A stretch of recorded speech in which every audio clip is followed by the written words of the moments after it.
네. 정청래 당대표의 속개 선언으로 더불어민주당 제222차 최고위원회의를 속개하겠습니다. 회의를 속개하겠습니다. 먼저 정청래 당대표의 모두 발언이 있겠습니다. 어제 박찬대 의원 출판 기념회에서 만난 97세 권노갑 고문님께서 제게 한참을 말씀하셨습니다. 정 대표, 민주주의는 항상 반대가 있어요. 설득하고 또 설득해야 합니다. 김대중 대통령 때도 반대가 엄청 많았어요. 김대중 대통령은 끝까지 설득했어요. 라며 저에게 설득의 힘을 강조하셨습니다. 제 지역구에 사셨던 김대중 대통령은 생전에 인사를 가면 꼭 한반도 평화와 외교에 대해 말씀하셨습니다. 외교의 최종 목표는 국익 추구다. 국익을 위해서는 누구와도 손잡아야 한다고 말씀하셨습니다. 노무현 대통령의 말씀 중에 정치인은 항상 국민의 눈높이를 맞춰야 한다.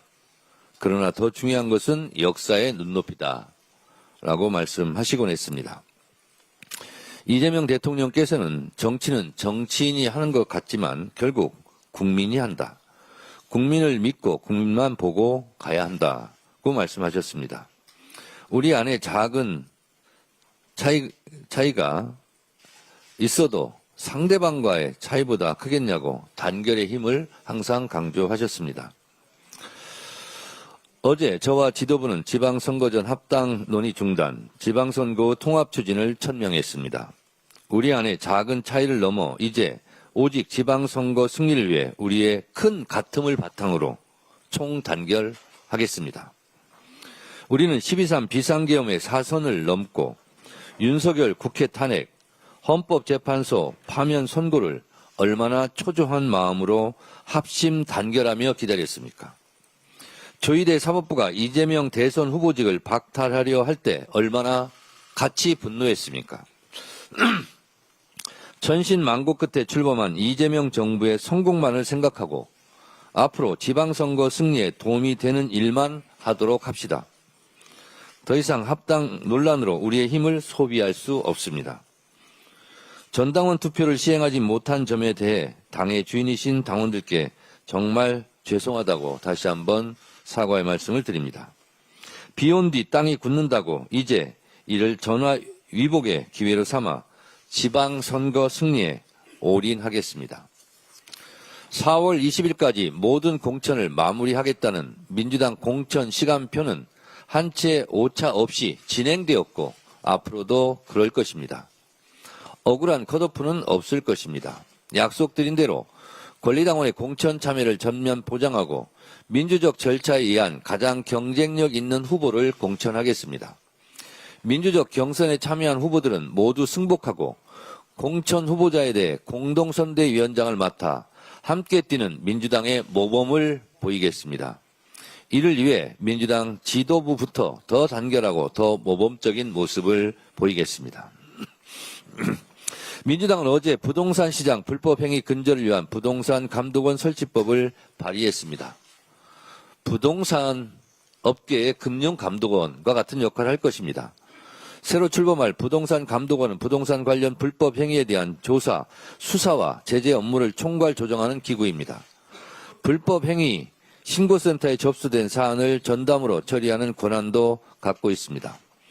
부동산 감독원이 생기면 날로 교묘해지는 부동산 투기 수법을 전문적으로 감독하는 체계가 마련될 것입니다. 시장 감독 기능이 부처별로 흩어져 발생했던 사각지대를 지우고 각종 편법 행위를 근절하는 핵심 컨트롤타워 역할을 하게 될 것입니다. 부동산과의 전쟁에서 항상 실패했던 전 정부의 것을 답습하지 않겠습니다. 이재명 정부의 부동산과의 전쟁은 반드시 승리할 것입니다. 이런 각오가 있음에도 불구하고 일각에서 신용정보 열람 권한이 과도한 것 아니냐는 우려를 제기하고 있습니다. 그렇지만 이번 법안에는 감독원이 자의적으로 정보를 수집하지 못하도록 3중 안전장치가 되어 있습니다. 첫째, 금융거래 정보나 신용정보 요청 시 국무총리 소속 부동산감독협의회의 엄격한 사전 심의를 거치도록 했습니다. 둘째, 불가피한 경우에 한해 최소한의 정보만 요구하도록 제안했습니다. 셋째, 수집된 정보는 1년이 지나면 즉시 파기하고 목적 외 사용 시 3년 이하의 징역 등 강력한 처벌 규정을 또한 두었습니다. 정보 수집의 권한이 남용될 우려를 원천적으로 차단할 수 있을 것입니다. 주가 조작이든 부동산 투기든 서민의 삶을 짓밟고 시장을 교란하는 자는 반드시 그 책임을 물을 것입니다. 패가망신하도록 하겠습니다. 민주당은 충분한 주택 공급과 철저한 시장 감독을 두 축으로 삼아 서민 주거 안정화, 부동산 범죄 척결이란 두 마리 토끼를 잡겠습니다.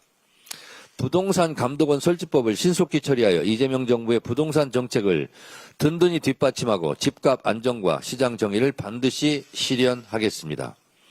끝으로 국민의힘에 경고합니다. 국민의힘은 부동산 감독원법에 대해 국가가 민감 정보를 무분별하게 수집하려 한다는 식의 공포를 조장하고 정부가 공급이 아닌 시장 통제를 선택한 것이라며 사실을 왜곡하고 있습니다. 최근 정부는 129 부동산 정책으로 신속한 주택 공급 확대 방안을 발표했고 대통령 역시 부동산 시장 물량 확보를 위해 사활을 걸고 있습니다. 투기 세력의 편에 서는 것이 아니라면 똑똑한 국민을 선동하려 들지 마십시오.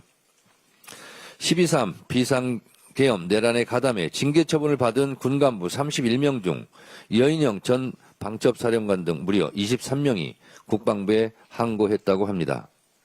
참 모렴치하고 뻔뻔합니다. 이러니 내란은 끝나지 않았다. 내란과의 전쟁은 아직도 끝나지 않았다라고 저희가 주장하는 것입니다. 아직도 반성이 없어요. 국민들은 다른 길을 걸었던 진짜 군인들을 기억합니다. 그 긴박했던 밤 서강대교를 넘지 말라고 부하들에게 명령한 조성현 대령, 계엄군 헬기를 막아선 김문상 대령, 시민들을 강제 진압하라는 상부의 지시를 거부한 김형기 중령같이 부당한 지시에 맞서 국민을 지키려 했던 참 군인들이 있었습니다. 국가와 국민을 수호한다는 군인 정신을 온몸으로 증명해낸 진정한 군인들입니다. 이런 진정한 군인들 앞에 내란에 가담했던 군인들 부끄럽지 않습니까? 내란 가담자들의 반성 없는 태도는 내란 청산이 여전히 미완의 과제임을 증명합니다. 내란은 아직도 끝나지 않았습니다. 주가 조작, 양평고속도로 특혜 등 온갖 국정농단 의혹들이 무죄와 공소기각으로 면죄부를 받는 현실은 내란이 여전히 진행 중임을 방증합니다. 조희대 사법부에도 국민의 목소리를 담아 엄중히 경고합니다. 지금 무죄 연속 시리즈로 내고 있는데요. 그것이 알량한 법대 위에서 그런 판결을 할지라도 국민들은 그러한 판결에 대해서 반드시 심판할 것이다 라는 점을 강조해서 말씀드립니다. 조희대 사법부 제가 계속 얘기합니다. 8.16 독립운동가들이냐, 12.3 비상계엄 내란 때, 서부지법 폭동 때는 찍소리도 못하더니 이재명 정부 출범하니까 이재명 정부가 만만합니까? 이제서야 사법부 독립을 얘기합니까? 사법개혁을 저항하는 수단이 사법부 독립입니까? 사법부에 대한 국민적 분노를 결코 좌시하지 않겠습니다. 감사합니다. 네, 다음으로